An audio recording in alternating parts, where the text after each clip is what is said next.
This is an updated video of the removal of the Seon hard drive. This is a hard drive, or a system that's been removed from the black box. So once you get in the black box on the bus, place the small key with a slot at the 3 o'clock, which is to the right. Turn it straight up a quarter of a turn. Hit the stop button, which is the square, and then just pull. There's no eject. Pull it straight out. You'll then take your new hard drive, put it in, turn the key a quarter of a turn, remove it, and then close the black box.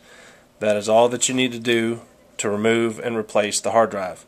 Again, 3 o'clock position, small key, turn it straight up, hit the stop button, pull the hard drive out, get your other one that you have that's a blank, pop it in, turn the key, and go. The only thing you have to do is hit the stop button before you remove. You do not have to hit anything after you put the tape in.